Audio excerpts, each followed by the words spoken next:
नमस्कार. story.comच्या या नव्या मुलाखतीत तुमचं स्वागत. मी विशाल बडे. तुम्ही खेडेगावात गेल्यानंतर जर काही कर्जबाजारी लोकांशी बोललात तर 10 पैकी 3 लोक तुम्हाला असे आढळतात ज्यांना फक्त दवाखान्याच्या उपचारासाठी त्यांना कर्ज घेण्याची वेळ आली आहे, शेती विकावी लागली आहे किंवा खाजगी सावकाराकडनं कर्ज घ्यावं लागलं आहे. पण महाराष्ट्रात गेल्या 5 वर्षामध्ये, विशेषतः गेल्या 2.5 ते 3 वर्षामध्ये जेव्हा जेव्हा रुग्णालयासाठी, दवाखान्यासाठी लाखोंचा मोठा खर्च येतो, तेव्हा लोकांच्या मनात थेट मदतीची एक अपेक्षा जागी होते. ती म्हणजे मुख्यमंत्री वैद्यकीय सहायता निधीतून आपल्याला मदत मिळू शकते का. या निधीतून मदत मिळवण्यासाठी गेल्या 3 वर्षात लाखो लोकांनी अर्ज केले, हजारो लोकांना मदत मिळाली, अनेक रुग्ण बरे झाले, अनेकांना जीवनदान मिळालं.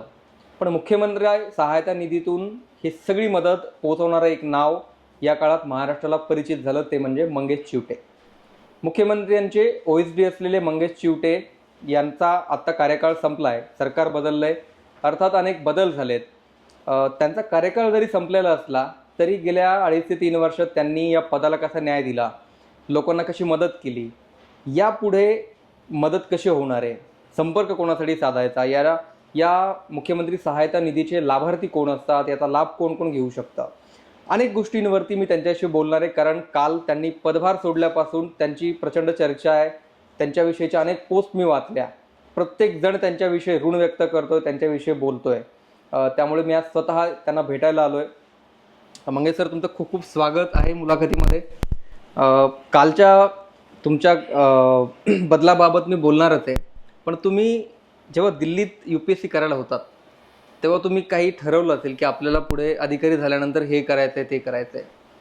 तर गेल्या 2.5 वर्षामध्ये तुम्ही जरी त्यावेळी प्रशासकीय अधिकारी होऊ शकला नसलात तरी गेल्या 2.5 वर्षात जे काही तुम्ही अचीव केलं आहे त्याकडे आज मागे वळून बघताना कसं वाटतंय? नक्कीच. मी सुरुवातीला story.comचे सगळ्या टीमचं, सगळ्या चमूचं, खास करून माझे मित्र विशाल बडे यांचं आभार मानू इच्छितो की त्यांनी आमच्या या सगळ्या वैद्यकीय मदत कक्षाच्या कार्याची दखल घेऊन ते स्वतः ठाण्यामध्ये मुख्यमंत्री वैद्यकीय सहायता कक्षाचं काम नेमकं कसं सुरू झालं आणि हे सर्वसामान्य लोकांपर्यंत आणखी जास्तीत जास्त पोहोचावं याच्यासाठी एक इन्फॉर्मेटिव्ह मुलाखत घेऊयात असं म्हणून त्यांनी फोन केला. आणि फक्त फोनवरच थांबलो नाही तर प्रत्यक्षात आता ही मुलाखत होते आणि आता सर्वसामान्य प्रेक्षकांच्यापर्यंत ही माहिती देखील पोहोचेल. त्याबद्दल मी सुरुवातीलाच त्यांचा आभार व्यक्त करतो. आपण जे मला विचारलं की सुरुवातीच्या काळात ज्यावेळी UPSCच्या तयारीला, स्पर्धा परीक्षेच्या तयारीला असताना जे स्वप्न बघितलं होतं की प्रशासनात येऊन काय करायचं, तुम्ही MPSC UPSC तयारी करणाऱ्या कुठल्या विद्यार्थ्याला जर कधी विचारलं आयुष्यात की तुला काय करायचं आहे अधिकारी होऊन, तर तो म्हणतो की मला लोकसेवा करायची, टू सर्व दी पीपल. आणि म्हणून मला असं वाटतं की जे सर्वसामान्यपणे एखाद्या स्पर्धा परीक्षा करणाऱ्या युवकाचं जे ध्येयवेडं स्वप्न असतं की मला लोकांच्यासाठी काहीतरी करायचं आहे, सर्वसामान्य माणूस केंद्रबिंदू मानून मला काय करता येईल का प्रशासनामध्ये जाऊन, आणि मला असं वाटतं ती स्वप्नपूर्ती UPSCच्या माध्यमातून जरी माझी फलश्रुती झाली नसली तरी संवेदनशील मुख्यमंत्री एकनाथजी शिंदे साहेबांनी गेल्या 2.5 वर्षापूर्वी उठाव झाल्यानंतर मला या मुख्यमंत्री वैद्यकीय सहायता कक्षाच्या प्रमुखपदी संधी दिली. आणि मला अभिमानानं सांगायचं आहे की गेल्या 2.5 वर्षामध्ये ना वशिला ना ओळख, थेट मिळते मदत ही टॅगलाईन घेऊन मी पहिल्या दिवसापासून त्या ठिकाणी काम करायला सुरुवात केली. कुठल्याही आमदाराच्या ओळखीची गरज नाही, कुठल्याही खासदाराच्या शिफारसपत्राची गरज नाही. अगदी तुम्ही ज्या भागात राहता तिथल्या नगरसेवकाच्या, जिल्हा परिषदेच्या सदस्याच्या शिफारसपत्राची आवश्यकता हा मुख्यमंत्री वैद्यकीय सहायता मदत मिळवण्यासाठी आपण ठेवली नाही. याच्यासाठी टोल फ्री क्रमांक केला, ऑनलाईन सिस्टीम केली. आता गावखेड्यातला कुठलाही एखादा सर्वसामान्य गरजू नागरिक असेल, मग तो खानदेशातील धुळे, जळगाव, नंदुरबारमधला असेल, पश्चिम महाराष्ट्रातील सांगली, कोल्हापूरचा असेल किंवा विदर्भातील चंद्रपूर, गडचिरोलीचा असेल, त्यांनी फक्त आम्हाला व्यवस्थित अर्ज भरून आमचा ईमेल जो ID आहे त्याच्यावर ईमेल करायचा आहे. आणि ईमेल केल्यानंतर तात्काळ कमीत कमी 72 तासामध्ये किंवा जास्तीत जास्त 5 दिवसांमध्ये, शासकीय आठवडा 1 आठवडा, या 5 दिवसांमध्ये आपण संबंधित म्हणजे योग्य कागदपत्रांची छाननी करून प्रसंगी काही शंका आपल्याला जर वाटली तर त्या पेशंट ॲडमिट असल्याचा जिओ टॅगचा आपण फोटो मागवतो, त्याची खात्री करून घेतो. कारण हा ट्रस्ट आहे आणि ही सगळे मदत ही 1 रुपयाचाही दुरुपयोग होता कामा नये.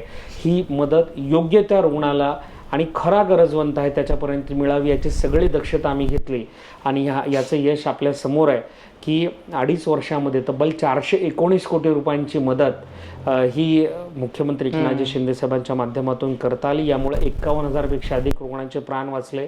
मला वाटतं ही खूप मोठी उपलब्धी माझ्या या सगळ्या गेल्या 2.5 वर्षाच्या विशेषतः करिअरमध्ये आहे.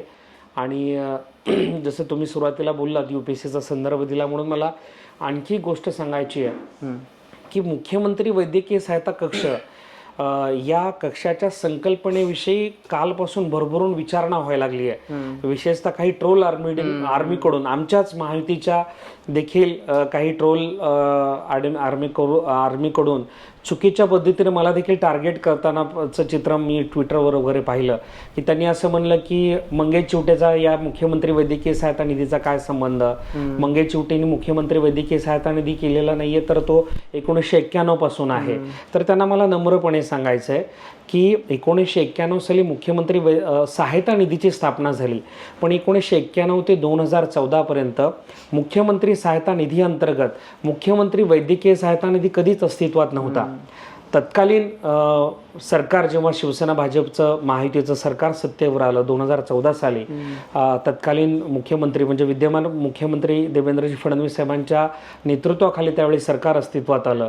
त्यावेळी मी पत्रकारितेत होतो तुमच्यासारखाच आणि गावाकडून मी शहरामध्ये आले असल्यामुळे गावाकडचे हालअपेष्टा मला माहिती होत्या. जसं तुम्ही सुरुवातीला जे सांगितलं की गावाकडे अनेक वेळेला जो सर्वसामान्य माणूस आहे त्याच्या आणि आर्थिक संकटामध्ये तो याचं कारण आरोग्य संकट पण हे खूप मोठं आहे. आणि म्हणून मी पाहिलं होतं की गावाकडून एखादा पेशंट आला तर त्याची संत गाडगेबाबा धर्मशाळेत राहायची व्यवस्था करा, एखाद्या रुग्णाची जे हॉस्पिटलमध्ये मोफत सर्जरीसाठी मदत करा, हे सगळं मी करायचो. आणि ह्या सगळा पूर्वानुभव पाठीशी असल्यामुळे मी तत्कालीन मुख्यमंत्री देवेंद्र फडणवीस साहेबांच्या सतत मागं लागलो, पाठपुरावा केला की भाऊ आपण मुख्यमंत्री सहायता निधी अंतर्गत स्वतंत्र असा मुख्यमंत्री वैद्यकीय सहायता कक्षाचा एक सेल उभा करू. 1-2 नाही तब्बल 5 महिने याचा पाठपुरावा मी केलेला आहे. 30 ऑक्टोबर 2014ला मुख्यमंत्री देवेंद्रजी फडणवीस साहेब यांचा शपथविधी झाला होता. त्यानंतरचा पूर्ण नोव्हेंबर महिना, डिसेंबर महिना, जानेवारी महिना, त्याच दरम्यानच्या काळात माझं लग्न झालं होतं. माझ्या रिसेप्शनला जेव्हा 14 जानेवारी 2015ला तत्कालीन मुख्यमंत्री देवेंद्रजी फडणवीस साहेब आले होते तेव्हा देखील मी त्यांना याची आठवण करून दिली होती की भाऊ आपलं काम बाकी आहे. लग्नाला त्यांनी भेट आणली होती बुके. मी त्यांना म्हणलो होतं की या भेटीपेक्षा मुख्यमंत्री वैद्यकीय सहायता कक्षाची निर्मिती ही भेट मला तुमच्याकडनं हवी आहे. आणि असं करत करत तत्कालीन मुख्यमंत्री देवेंद्र फडणवीस साहेबांचे PA अभिमन्यू पवार साहेब जे आता विद्यमान आमदार आहेत औसाचे, तत्कालीन PA सुमीजी वानखेडे जे आता आर्वी जिल्हा वर्धामधून आमदार झालेले आहेत, तत्कालीन त्यांचे निकटवर्तीय सहकारी आणि पुढे जाऊन सार्वजनिक बांधकाम राज्यमंत्री झालेले परिणीजी फुके, या सगळ्यांच्याकडे पाठपुरावा करून मी त्यांच्याकडून फडणवीस साहेबांच्यापर्यंत सातत्यानं पोहोचण्याचा प्रयत्न केला. त्यावेळी ते सतत साशंक असायचे की शासकीय चौकटीमध्ये कसं बसवता येईल काम. आणि 11 मार्च 2015ला मला आठवते रात्री 1 वाजता फडणवीस साहेबांनी मला वर्षा निवासस्थानी वेळ दिली. 1 वाजता फडणवीस साहेबांना मी भेटलो. माझ्यासोबत एक तत्कालीन सहकारी होता. त्यावेळी त्यांना सगळी मी ही प्रक्रिया समजावून सांगितली. फडणवीस साहेबांनी त्याला मान्यता दिली आणि मला ते म्हणाले होते की तुझी संकल्पना तर तूच हे कामकाज बघ. त्यावेळी मी पत्रकारितेमध्ये असल्यामुळे मी ही जबाबदारी थेटपणे स्वीकारली नाही, कारण मला त्यावेळी पत्रकारितेमध्ये खूप चांगल्या पद्धतीने मी नावारूपाला आलो होतो आणि लगेच पत्रकारिता सोडण्याची इच्छा देखील नव्हती. आणि त्यामुळे मी तत्कालीन माझ्या एका जवळच्या सहकार्याला या मुख्यमंत्री वैद्यकीय सहायता कक्षाची जबाबदारी दिली. आणि त्यावेळी 11 मार्चला त्यांनी सही केली आणि पुढे 5-6 दिवसांनी 17 मार्च 2015 साली हा मुख्यमंत्री वैद्यकीय सहायता कक्ष अस्तित्वात आला. आणि यापैकी एकही शब्द खोटा जर असेल तर मी या क्षणाला माझ्या सार्वजनिक जीवनातून निवृत्त व्हायला तयार आहे. आणि म्हणून जी भाजपची ट्रोल आर्मी आहे, जी वेगवेगळ्या पद्धतीने मला ट्रोल करते आहे की बाबा मुख्यमंत्री वैद्यकीय सहायता कक्षाचे संकल्प किंवा जनक कोण, तर मी या ठिकाणी त्यांना नम्रपणे सांगतो की मुख्यमंत्री सहायता निधी हा 1991 पासून अस्तित्वात होता, पण मुख्यमंत्री वैद्यकीय सहायता कक्षाची संकल्पना मी मांडली होती. अर्थात त्यावेळी मुख्यमंत्री देवेंद्रजी फडणवीस साहेब होते म्हणून त्यांच्या कार्यकाळात हा वैद्यकीय मदत कक्ष सुरू झाला. पण याची पूर्णतः संकल्पना, याची बांधणी, याचं स्ट्रक्चर कसं असावं, ही सगळी संकल्पना मी मांडली होती. आणि याची खात्री जे भाजपचे काही लोक लोक ट्रोल करतात, त्यांना जर करायचे असेल तर त्यांनी अभिमन्यू पवार साहेबांकडनं करावी, श्री सुमेजी वानखेडे साहेबांकडनं करावे किंवा परिणय फुके साहेबांकडनं करावी. त्यांनी जरी उद्या म्हटले भविष्यात की बाबा मंगेशने संकल्पनाच मांडली नाही, तरी देखील मी सार्वजनिक जीवनातून निवृत्त व्हायला तर एवढं प्रामाणिकपणे मी त्या सगळ्यांना नम्रपणे सांगू इच्छितो की ही एक कन्सेप्ट होती. ही कन्सेप्ट त्यावेळी फडणवीस साहेबांनी कदाचित मान्यता दिली नसते तर झाली पण नसते. त्यामुळं अर्थातच फडणवीस साहेबांचं देखील तितकंच श्रेय या योजनेच्या पाठी आहे, कारण त्यांनी या योजनेला मान्यता दिली आणि ही योजना मुख्यमंत्री वैद्यकीय सहायता कक्ष त्या दरम्यानच्या काळामध्ये सुरू झाली. अर्थात त्यांच्या कार्यकाळात पण खूप चांगलं काम झालं होतं. 526 कोटी रुपयांचं अर्थसहाय्य आदरणीय फडणवीस साहेबांच्या कार्यकाळात वितरित झालं होतं. जवळपास 56-57 हजार रुग्णांचे प्राण वाचले होते.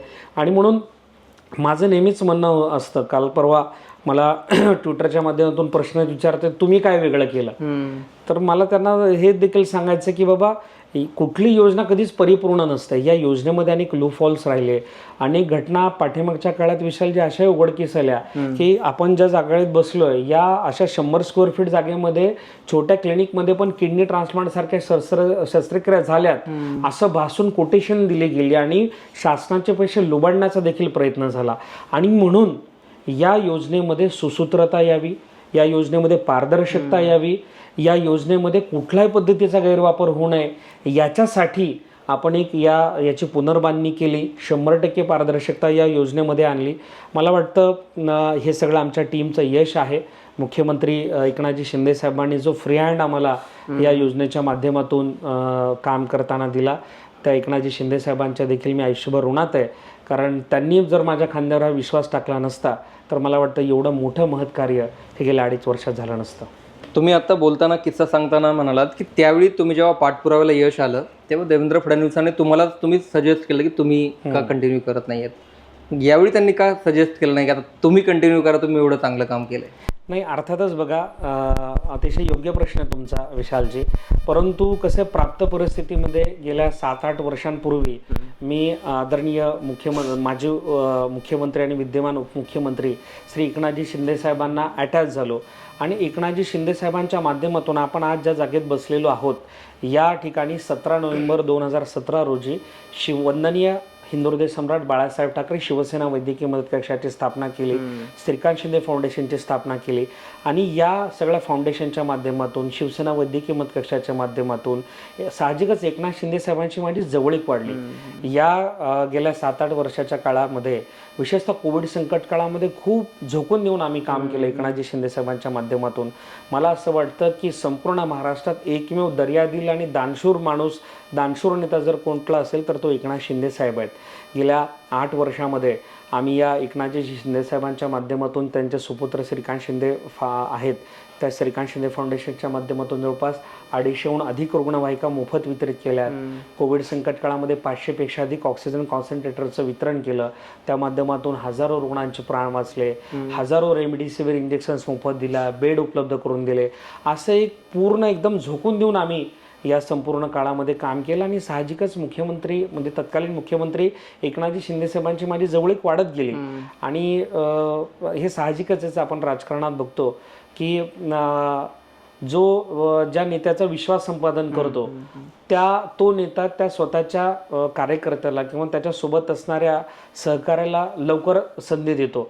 अर्थात एकनाथजी शिंदे साहेबांनी 2.5 वर्षापूर्वी ज्यावेळी मुख्यमंत्री झाले त्यावेळी त्यांनी लगेचच कुठलाही पुढचा पाठीमागचा न विचार करता मी ज्या पद्धतीने त्यांच्यासोबत काम करत होतो म्हणून मला लगेच संधी दिली. अगदी त्याच पद्धतीनं विद्यमान मुख्यमंत्री देवेंद्रजी फडणवीस साहेब यांच्या समवेत श्री रामेश्वर भैया नाईक जे विद्यमान कक्षप्रमुख आहेत मुख्यमंत्री वैद्यकीय मदत कक्षाचे, ते गेली वर्षानुवर्षे काम करत आहेत. GM फाउंडेशन गिरीश महाजन साहेबांचं देखील खूप मोठं कार्य या वैद्यकीय सेवेमध्ये आहे.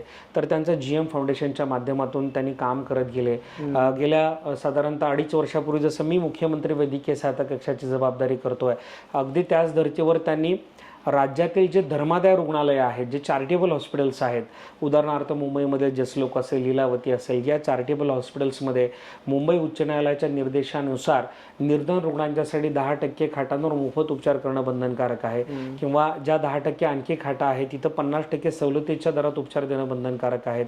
अशा रुग्णांच्यासाठी एक त्यांनी काम सुरू केलं आणि उपमुख्यमंत्री वैद्यकीय मदत कक्षाची स्थापना केली. सो साहजिकच रामेश्वर भैया नाईक यांचा नैसर्गिक अधिकार होता. देवेंद्रजी फडणवीस साहेब मुख्यमंत्री झाल्यानंतर त्यांना हे पद मिळालं. त्याच्यामुळे ते देखील माझे अतिशय जवळचे मित्र आहेत. काल तुम्ही व्हिडिओ बघितला असेल तर मी त्यांना स्वतःहून रिसीव्ह करायला गेलो ज्यावेळी ते कार्यालयात आले आणि खुर्चीवर त्यांना बसून स्थानापन्न केलं, त्यांना बुके दिला, स्वामी समर्थांची मूर्ती दिली आणि आई जगदंबेकडे प्रार्थना केली की बाबा त्यांच्या हातून माझ्यापेक्षा चांगलं काम येणाऱ्या काळामध्ये मुख्यमंत्री वैद्यकीय मदत कक्षाच्या माध्यमातून होऊ देत. कारण मी जसं म्हणालो तसं कुठली योजना परिपूर्ण नसते. आज देखील मला असं वाटतं की मी जर असलो असतो तिथे तर काय काय केलं असतं. तर उत्पन्नाच्या दाखल्याची मर्यादा जी सध्या 1,60,000 आहे ती वाढवण्याचे काही विषय होते. काही आजार वाढवायचे होते जे राहून गेले होते. एक SSP नावाचा एक व्हायरस आहे जो एक 9व्या-10व्या वर्षी मुलांमध्ये येतो आणि ती मुलं अक्षरशः बेडरिडन होतात आणि 2-3 वर्षात त्यांचा मृत्यूच होतो. अशा मुलांच्या पालकांना आणि त्या मुलांना अर्थसहाय्य करण्याचे 1-2 विषय होते जे सगळे राहून गेले. काल पदभार स्वीकारताच मी त्यांना सांगितले, रामेश्वर भाई यांना म्हणालो की माझ्या कार्यकाळात ह्या ज्या 2-3 गोष्टी राहून गेल्या होत्या या तुमच्या कार्यकाळामध्ये तुम्ही कराव्यात ही माझी तुम्हाला नम्र विनंती आहे. सो मला असं वाटतं येणाऱ्या काळात देखील रामेश्वर भैया नाईक यांच्या माध्यमातून श्री देवेंद्रजी फडणवीस साहेबांच्या माध्यमातून चांगलं कार्य होईल हा मला विश्वास आहे आणि यासाठी माझे त्यांना मनपूर्वक शुभेच्छा देखील आहेत. तुम्ही काल पदभार सोडला, त्यांना तुम्ही पदभार हस्तांतरित केला. शेवटच्या दिवशी किती लोकांना मदत केली? काल शेवटच्या दिवशी ज्यावेळी मला पदभार सोडायचा होता साधारणतः दुपारी 4 वाजता रामेश्वर भैया आले आणि मी दुपारी 2-2:15 वाजेपर्यंत माझं सगळं ऑफिसचं पॅकअप आणि ते सगळं सुरू होतं. तेवढ्यात एक माऊली आली, साधारणतः वयवर्ष 60तली ती असेल आणि तिच्या मुलाचं एक गंभीर शस्त्रक्रिया KEM हॉस्पिटलमध्ये करायची होती. काही कागदपत्रांची कमतरता होती. तात्काळ मी माझ्या सहकाऱ्यांना सोबतीला घेतलं. KEM हॉस्पिटलमध्ये फोन केला, त्यांचं कोटेशन मागवलं, जी काही टेक्निकल प्रक्रिया होती ती करायची पूर्ण केली आणि तिचा अर्ज तिला भरता येत नव्हता. मी तिचा स्वतःहून अर्ज भरला पूर्ण आणि अर्ज भरल्यानंतर सगळे प्रक्रिया केल्यानंतर जी आपली टेक्निकल प्रक्रिया टोकन नंबर घेणं वगैरे सगळे प्रक्रिया केल्यानंतर तिने सांगितलं की पुढच्या 1-2-3 दिवसामध्ये तुम्हाला हॉस्पिटलमध्ये अर्थसहाय्य जमा होईल आणि ऑपरेशनला पण काही अडचण येणार नाही. तेव्हा त्या माऊलीने ज्या पद्धतीनं हात जोडले मला वाटतं मी तिला म्हणलो त्या माऊलीला की बाबा आप मेरे आखरी पेशेंट है जिसको मैं इस मुख्यमंत्री सहायता के माध्यम से मदत कर रहा हूँ. तर तिला देखील एकदम गलबुल होऊन आलं, तिच्या डोळ्यामध्ये पाणी होतं आणि तिने जाताना आशीर्वाद दिला की यापुढील काळामध्ये आणखी चांगली वैद्यकीय सेवा तुम्ही जिथे कुठे असाल तुमच्या माध्यमातून होत अशा पद्धतीचे आशीर्वाद दिले. मला असं वाटतं खूप असे आशीर्वाद आत्ता पण देखील फोनवर मला लहान मुलांचे व्हिडिओ त्यांचे पालक पाठवत आहेत की तुम्ही केलेल्या मदतीमुळं माझ्या मुलावर हृदय शस्त्रक्रिया झाली, आज तो बघा तुम्हाला शुभेच्छा देतो आहे.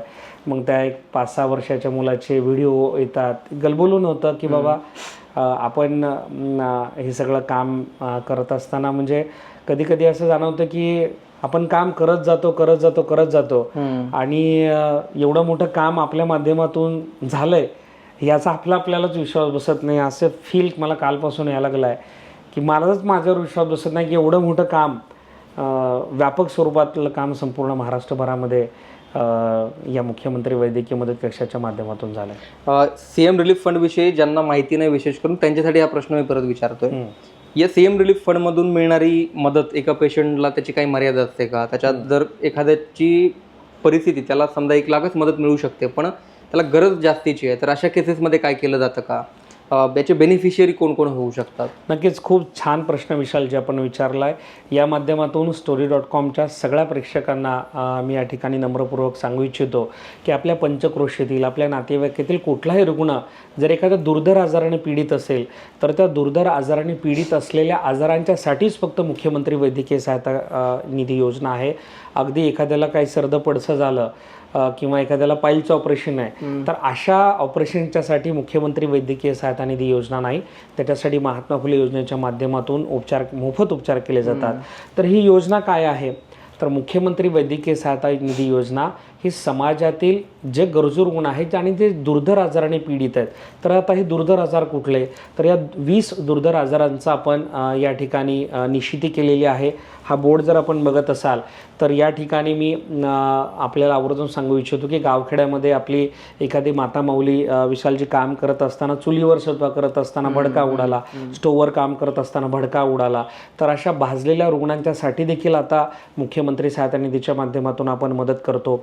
त्याचसोबत या ठिकाणी शेतामध्ये काम करत असताना आपला एखादा शेतकरी बांधव असेल किंवा शहरामध्ये काम करत असताना आपला एखादा बांधव असेल, टू व्हीलरवर तो या ठिकाणाहून दुसऱ्या ठिकाणी जर जात असेल आणि त्याचा जर अपघात झाला तर अशा अपघातग्रस्त रुग्णांना आपण या ठिकाणी मदत करतो आहे. ग्रामीण भागामध्ये किंवा शहरी भागामध्ये अनेक वेळेला आपण बघतो लहान बच्चू असतात ज्यांना हृदयाला छिद्र असतं, ज्याला वैद्यकीय भाषेमध्ये मेडिकल टर्मिनॉलॉजीमध्ये ज्याला ASD VSD म्हणलं जातं. अशा जन्मतः हृदयाला छिद्र असलेल्या मुलांना देखील आपण या मुख्यमंत्री वैद्यकीय सहायता निधीच्या माध्यमातून मदत करतो. अनेक वेळेला तुम्ही बघत असा समाजामध्ये काही मुलं अशी असतात जे लहानपणापासूनच बोलू शकत नाहीत, ऐकू शकत नाही, ज्यांना कर्णबधीर आणि मुखबधीर आपण म्हणतो. अशा मुलांच्यासाठी जर कॉक्लिअर इम्प्लांट सर्जरी ही जर वेळेवर म्हणजे वय वर्ष 4 ते 6च्या मध्ये झाली तर ही मुलं देखील भविष्यामध्ये बोलू शकतात, ऐकू शकतात. तुमची माझी मुलं ज्या शाळांमध्ये जातात त्या शाळांमध्ये ही मुलं जाऊ शकतात, थोडक्यात समाजातल्या मुख्य प्रवाहामध्ये येऊ शकतात. आणि म्हणून जे जन्मतः कर्णबधीर मुखबधीर मुलं आहेत त्यांच्या कॉक्लिअर इम्प्लांट सर्जरीचा देखील समावेश आता आपण मुख्यमंत्री सहायता निधीमध्ये केलेला आहे. त्याला 2 लाख रुपयांचं अर्थसहाय्य आपण या माध्यमातून करतो. एखादी आपली माता माऊली प्रसूती झाल्यानंतर अनेक वेळेला तुम्ही बघत असाल बच्चूचं वजन लहान असतं, नवजात अर्भकाचं 500 ग्रॅम, 600 ग्रॅम, 750 ग्रॅम. अशा वेळी त्याला काचेच्या पेटीमध्ये ठेवलं जातं, ज्याला वैद्यकीय भाषेमध्ये NICU म्हणतात. अशा काचेच्या पेटीमध्ये ठेवलेल्या नवजात अर्भकांचा देखील समावेश या आपण उपचारामध्ये केलेला आहे. त्यांना देखील आपण अर्थसहाय्य या माध्यमातून करतो. यासोबतच आपण घराघरामध्ये बघतो की वयाची 60-70 आली की आपल्या वृद्धत्वाची वाटचाल सुरू झाली की आपल्या आजी आजोबांच्या तोंडून किंवा आईवडिलांच्या तोंडून एक परविलेचा शब्द ऐकू येतो की वाटी बदलायची किंवा बॉल बदलायचा आहे, म्हणजे गुडघ्याची वाटी किंवा कमरेचा बॉल, ज्याला वैद्यकीय भाषेमध्ये आपण नी रिप्लेसमेंट किंवा हिप रिप्लेसमेंट आपण ज्याला म्हणतो. याचा समावेश पूर्वी कधीही मुख्यमंत्री वैद्यकीय सहायता निधीमध्ये नव्हता, त्याचाही समावेश आपण या योजनेमध्ये केलेला आहे. आता 50,000 आणि 1 लाख रुपये अनुक्रमे आपण त्याला मदत करतो. सर्वात महत्त्वाचं म्हणजे या धकाधकीच्या जीवनामध्ये जे आजार वाढलेत ते हृदयाच्या संबंधित म्हणजे हार्ट अटॅकचे आजार वाढले, त्याच्यामुळे अँजिओप्लास्टी करावी लागते, बायपास सर्जरी करावी लागते, वॉल रिप्लेसमेंटची सर्जरी करावी लागते. अशा हृदय शस्त्रक्रियांचा समावेश देखील आता आपण केलेला, त्याला 1 लाख रुपयांचा आपण मदत करतोय. या धकाधकीच्या जीवनामध्ये ब्रेन हॅमरेजचं प्रमाण खूप वाढलेलं आहे. अशा ब्रेन हॅमरेजच्या रुग्णांच्यासाठी आता आपण 1 लाख रुपयांची मदत करतोय. आणि सर्वात महत्त्वाचं म्हणजे कॅन्सर, जे खूप मोठं प्रमाण कॅन्सरचं वाढलेलं आहे.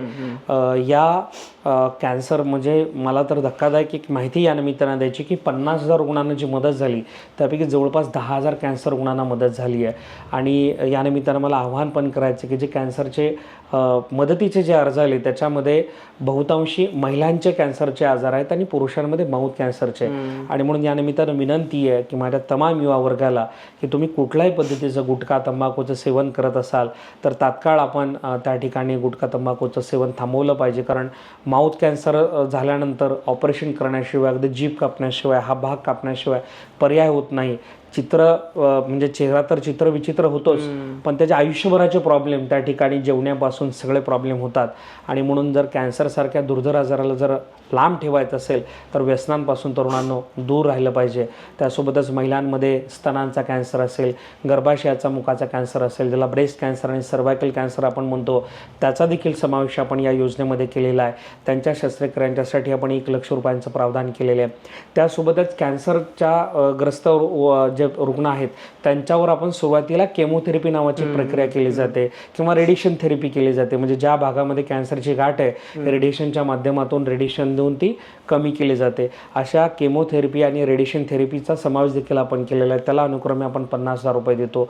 सो हे सगळे आजार जर झालेच, यासोबतच सर्वात महत्त्वाचं म्हणजे any kind of transplant patient, म्हणजे कुठल्याही पद्धतीचे अवयव प्रत्यारोपणाचे आजार. मग यामध्ये कुठले आहेत? किडनी ट्रान्सप्लांट आहे, लिव्हर ट्रान्सप्लांट आहे, हार्ट ट्रान्सप्लांट आहे, हँड ट्रान्सप्लांट आहे आणि लंग ट्रान्सप्लांट आहे. म्हणजेच यकृत प्रत्यारोपण, तुमचं मूत्रपिंड प्रत्यारोपण, फुफ्फुस प्रत्यारोपण, हृदय प्रत्यारोपण आणि हस्त प्रत्यारोपण अशा शस्त्रक्रियांच्यासाठी साधारणतः 9-10 लाखांपासून अगदी 20-25 लाखांपर्यंत, अगदी 50 लाखांपर्यंत खर्च आहे हार्ट ट्रान्सप्लांटला. आणि म्हणून या आजारांना देखील आपण पहिल्या टप्प्यामध्ये 2 लक्ष रुपयांचं अर्थसहाय्य करतो. आणि विशेष बाब म्हणून मुख्यमंत्री महोदयांची स्वाक्षरी घेऊन वाढीव मदत 1 लाख रुपये आपण अशी करतो. म्हणजे ट्रान्सप्लांटच्या पेशंटला तब्बल 3 लक्ष रुपयांची मदत होते. यासोबतच प्रधानमंत्री कार्यालयाशी समन्वय साधून संबंधित जो रुग्ण आहे त्याच्या मतदारसंघ, तो ज्या मतदारसंघातला आहे त्या मतदारसंघातील खासदारांशी समन्वय साधून त्यांचं पत्र घेऊन आपण ते पंतप्रधान सहायता निधीला पाठवायचो. पंतप्रधान सहायता निधीमधून ट्रान्सप्लांटच्या पेशंटच्यासाठी देखील 3 लक्ष रुपयांचं अर्थसहाय्य मिळतं.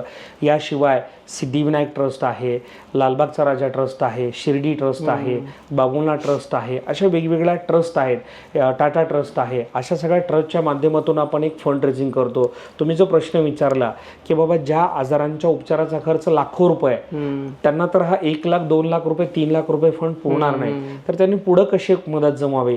तर ही पुढं सगळी मदत, वाढीव मदत जमा करण्याच्यासाठी आपण हे सगळं त्या ठिकाणी समन्वय साधतो. संबंधित रुग्णाला योग्य मार्गदर्शन करतो, त्याला दिलासा देतो. मला या निमित्ताने हे देखील सांगायचं की बाबा आम्ही फक्त मुख्यमंत्री सहायता निधीपुरतं कधीच मर्यादित राहिलो नाही. अगदी गावाकडचा कुठला पेशंट आला तर आमचा वैद्यकीय मदत कक्षाचा सहकारी त्या संबंधित, मला तर अनेक वेळेला असे फोन आलेत की बाबा CST स्टेशनला उतरलो, दादरला उतरलो आहे आणि आता राहायच्या व्यवस्थेचं आमचं काय केलं आहे. मग आम्ही लगेच सकाळी त्या गाडगेबाबा धर्मशाळेमध्ये आमचे अमोल ठाकूर साहेब आहेत, त्यांना फोन करून त्यांची गाडगेबाबा धर्मशाळेत राहायची व्यवस्था करून द्यायची. मग आमचा एखादा सहकारी तिथे जाणार, त्याला सोबत घेऊन टाटा कॅन्सर हॉस्पिटलमध्ये जायचं, त्याची OPD मिळून द्यायची. तिथं आमचे दिनेश छवडा गुहागर जे आहेत समन्वयक, त्यांची मदत घेऊन त्याला सगळं म्हणजे A to Z. माणूस एकदा आपल्याकडे ज्या अपेक्षेनं येतो आणि विशेषतः ग्रामीण भागातला जो रुग्ण येतो ना, त्याला मुंबई म्हणजे स्वप्न, मायानगरी आहे. इथं उतरल्यापासून इथं राहायच्या व्यवस्थेपासूनचा सगळा संघर्ष त्याला करावा लागतो. आणि म्हणून त्याला जे काही करण्याचा, मदत करण्याचा प्रयत्न आहे तो आदरणीय एकनाथजी शिंदे साहेबांच्या माध्यमातून आपण प्रामाणिकपणे केला, याचं समाधान आहे. आणि म्हणूनच मला वाटतं तुम्ही जे सुरुवातीला उल्लेख केला की बाबा खूप चर्चा होते हे कार्यमुक्त झाल्यापासून, पण मला असं वाटतं कार्यमुक्त झालो असलो तर या सेवेतून मुक्त नाही झालो, रुग्णसेवा येणाऱ्या काळात. मला त्याच्यामुळेच पुढचा प्रश्न विचारायचा आहे. ह्या हजारो केसेस आहेत ज्यांनी तुम्हाला आरोग्यदूत अशी ओळख दिली, तुम्ही मंगेश चिवटेंचे आरोग्यदूत मंगेश चिवटे बनलात. पण काही केसेस तुमच्या मनात असतील गेल्या 2.5 ज्या मेमोरेबल केसेस ज्याला तुम्ही म्हणता की या केसेसमध्ये खरंच या केसेस लक्षात राहिल्या, त्याची कारणं वेगळी होती, अशा कोणत्या केसेस आहेत? मला एक घटना या ठिकाणी सांगायची आहे की जी माझ्या मनामध्ये घर करून राहिली आहे आणि मी मरेपर्यंत ही घटना कधीच विसरणार नाही. कोल्हापूर जिल्ह्यातल्या कागल तालुक्यातील एका मुस्लिम दाम्पत्याचं एक लहान बच्चू होतं 13 दिवसाचं. कोल्हापूरमधल्या स्पर्श हॉस्पिटलला ते ॲडमिट होतं. माझे सहकारी प्रशांत साळुंकेंनी मला फोन केला की बाबा एक लहान बच्चू असं त्याला मदत पाहिजे, काचेच्या पेटीमध्ये त्याला ठेवलं आहे, मला अर्ज करा, आपण तात्काळ मदत करू. त्यांनी अर्ज केल्यानंतर 1 लक्ष रुपये आपण तात्काळ मदत त्यांना वितरित केली आणि जवळपास 4.5-5 लाखांपर्यंत खर्च झाला, कारण जवळपास 60 दिवस ते बाळ त्या काचेच्या पेटीमध्ये होतं उपचाराच्यासाठी. आणि मग नंतर वाढीव मदत मुख्यमंत्र्यांची स्वाक्षरी घेऊन आपण त्यांना 2 लाखाची केली, अशी 2.5 लाख गेली. साई स्पर्श हॉस्पिटलचे डॉक्टर गावडे सर आहेत, माझे जवळचे मित्र आहेत. त्यांना म्हणलं सर काहीही करा, हे नाहेरे वर्गातील पेशंट आहे, त्याच्याकडनं 1 रुपया आपण घेऊ नका. वरचे जे काही पैसे झाले होते 2-2.5 लाख रुपये ते देखील हॉस्पिटलने माफ केले आणि पूर्ण निशुल्क उपचार घेऊन ते मुस्लिम दाम्पत्य त्या बाळाला घेऊन घरी गेलं.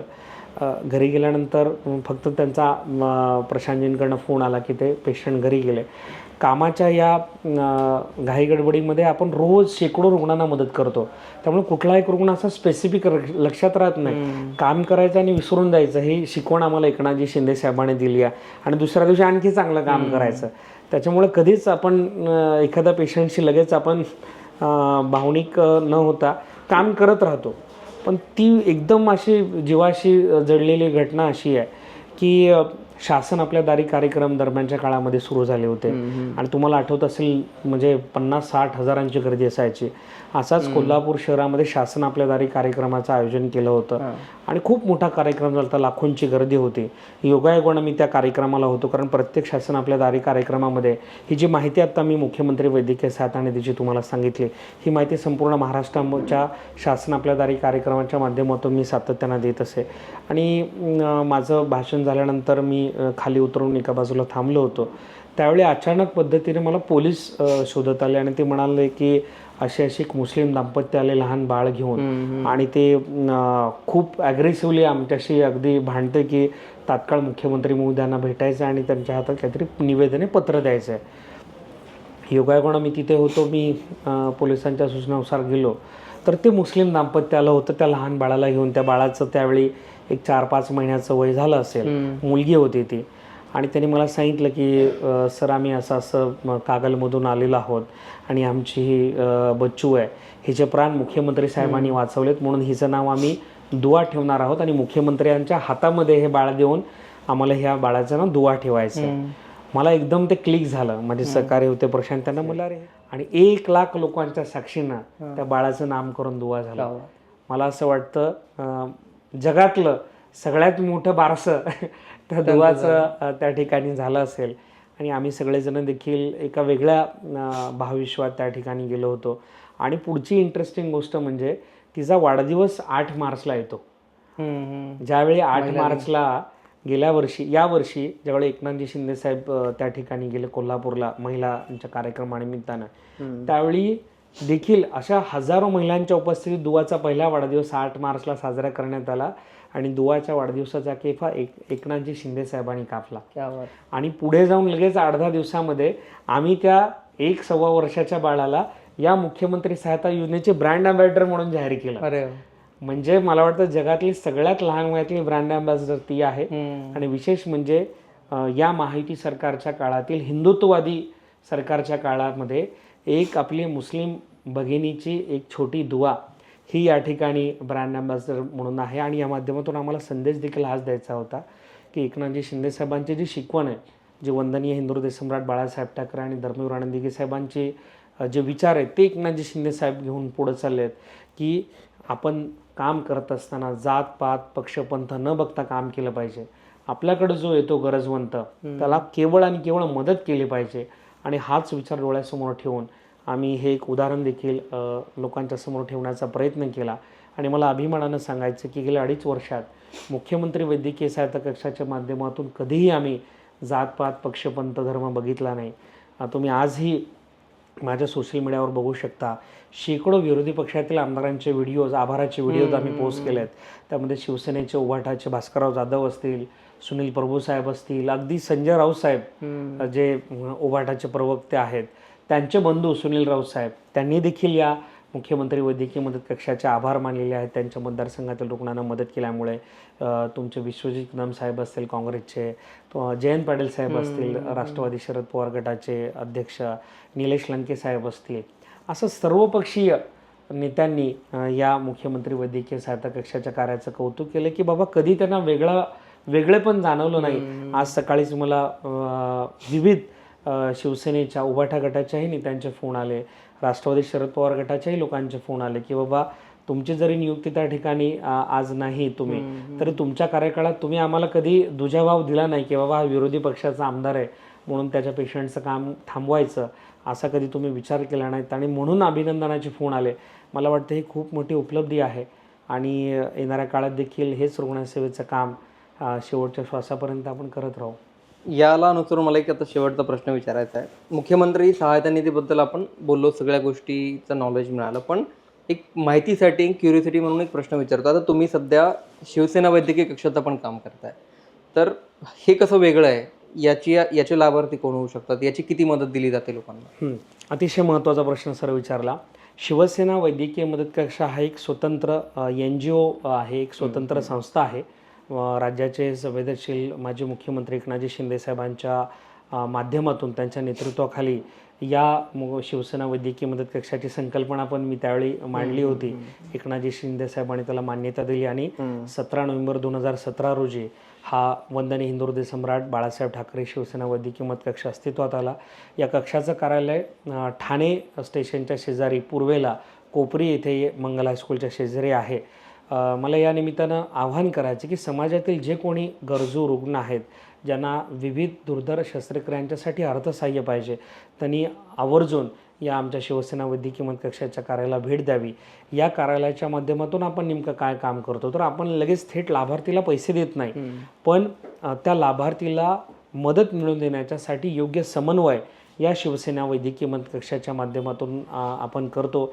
यामध्ये मग मुख्यमंत्री सहायता निधी असेल, पंतप्रधान सहायता निधी असेल, शिर्डीचा संस्थांचा निधी असेल, सिद्धिविनायक ट्रस्टचा निधी असेल, बाबुलनाथच्या ट्रस्टचा निधी असेल, अशा वेगवेगळ्या संस्थांच्या माध्यमातून आपण संबंधित जो रुग्ण आहे त्याला अर्थसहाय्य मिळवून देण्याच्यासाठी सगळे समन्वय साधतो. अगदी मी जे तुम्हाला सांगितलं की बाबा एखादा रुग्ण गावाकडून आला तर त्याला धर्मशाळेमध्ये राहण्याची व्यवस्था करून देण्यापासून, एखाद्या रुग्णाच्या बिलामध्ये सवलत हवी आहे ते करून देण्यापासून, कोणाला इमर्जन्सीमध्ये ॲम्ब्युलन्स पाहिजे, कोणाला कुठल्या हॉस्पिटलला बेड उपलब्ध करून द्यायचा आहे, ही सगळी कामं या शिवसेना वैद्यकीय मदत कक्षातून पार पडतात. आता सध्या 25 स्वयंसेवक निस्वार्थी भावनेने काम करणारे या शिवसेना वैद्यकीय मदत कक्षामध्ये आहेत. आमचे सहकारी राम राऊत आता या शिवसेना वैद्यकीय मदत कक्षाचे कार्याध्यक्ष म्हणून काम करतात. संपूर्ण राज्यभरामध्ये 10,000पेक्षा अधिक रुग्णसेवकांचं जाळं या शिवसेना वैद्यकीय मदत कक्षाचं आज झालेलं आहे. मला अभिमानानं सांगायचं आहे की रुग्णसेवेत निस्वार्थीपणे काम करणाऱ्या रुग्णसेवकांची एक चळवळ या शिवसेने वैद्यकीय मदत कक्षाच्या माध्यमातून उभी झाली आहे. आणि सर्वात अभिमानाची गोष्ट म्हणजे शिवसेना वैद्यकीय मदत कक्षाचा आदर्श डोळ्यासमोर ठेवून विविध जे इतर पक्ष आहेत त्यांनी देखील त्यांच्या पक्षामध्ये असे वैद्यकीय मदत कक्ष सुरू केलेले आहेत.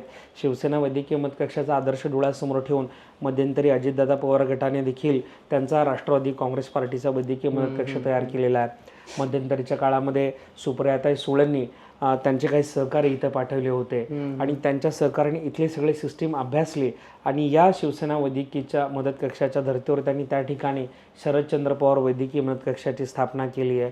त्यासोबतच मनसेने देखील एक त्यांच्या पद्धतीने मनसे वैद्यकीय मदत कक्षाची स्थापना केली आहे. यानिमित्तानं मला उलट इच्छा व्यक्त करायची की सर्वच राजकीय पक्ष, इतर छोटे अगदी RPI असो किंवा रासप असो, सगळ्याच राजकीय पक्षांनी जर या पद्धतीचे जर कक्ष उभे केले तर मला वाटतं सर्वसामान्य रुग्णांना लाभ होऊ शकतो.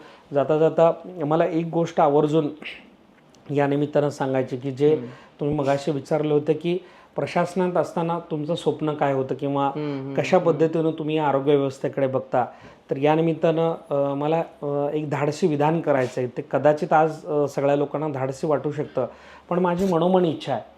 मुख्यमंत्री वैद्यकीय सहायता कक्षाच्या कक्षप्रमुख असताना जाहीर व्यासपीठावरून देखील मी माझी इच्छा व्यक्त केली आहे मित्रांनो की या मुख्यमंत्री वैद्यकीय सहायता कक्षाची संकल्पना जरी मी मांडली असली तरी ज्या दिवशी हा मुख्यमंत्री वैद्यकीय सहायता कक्ष बंद करण्याची वेळ येईल तो माझ्या आयुष्यातील सर्वात आनंदाचा क्षण असेल. आता तुम्ही म्हणाल की असं कसं काय, का तुम्ही त्या पदावरनं उतरलात म्हणून तुम्ही असं म्हणताय, तर बिलकुल नाही.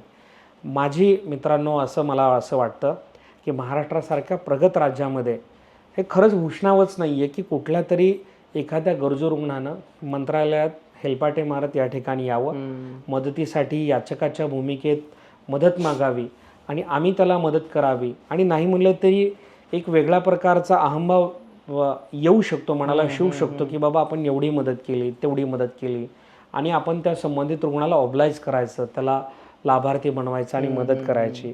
सो मला या ठिकाणी वाटतं की प्रगत असणाऱ्या महाराष्ट्र राज्यामध्ये आरोग्य व्यवस्थाच एवढी सक्षम का होऊ शकत नाही की आपल्या तालुका लेवलच्या हॉस्पिटल्समध्ये सगळ्या ज्या छोट्या मोठ्या शस्त्रक्रिया आहेत त्या व्हायला हव्यात.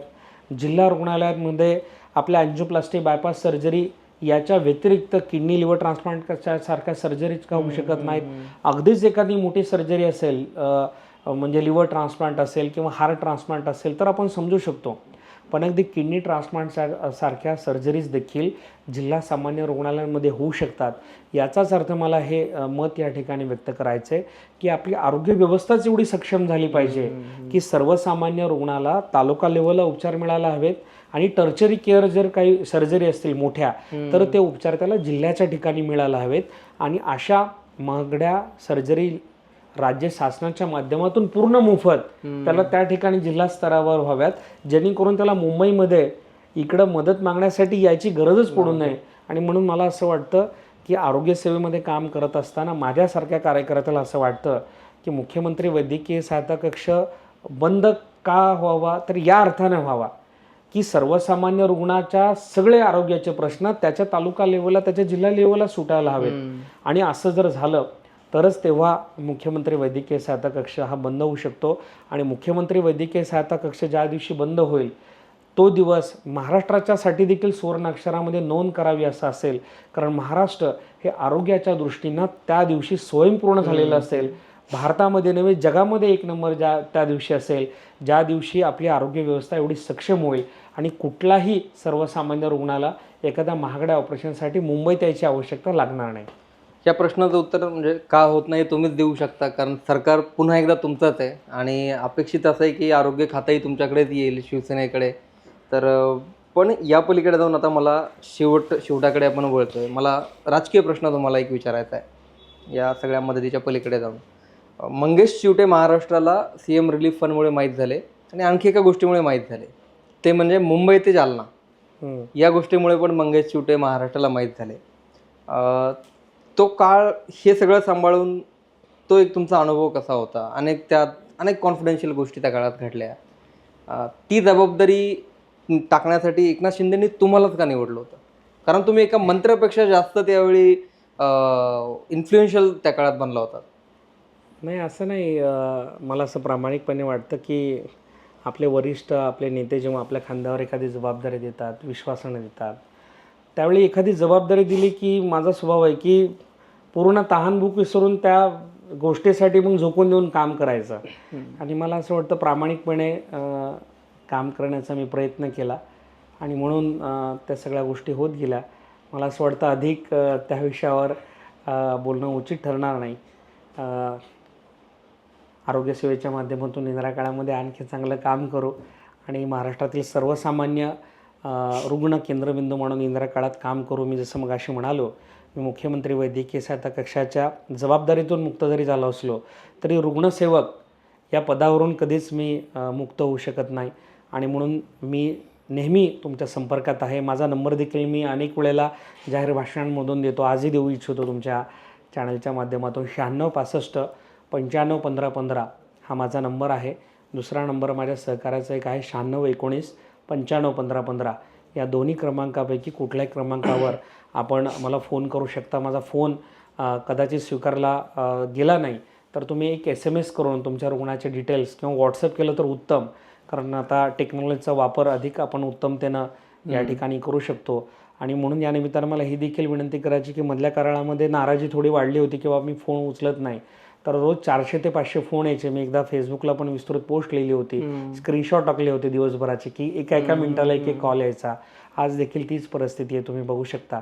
तर मी कॉल जरी उचलू शकलो नाही तर मी एवढी खात्री देतो की तुम्हाला तासाभरामध्ये 2 तासाभरामध्ये आमच्या वैद्यकीय टीमच्या माध्यमातून परत कॉलबॅक येणार म्हणजे येणारच.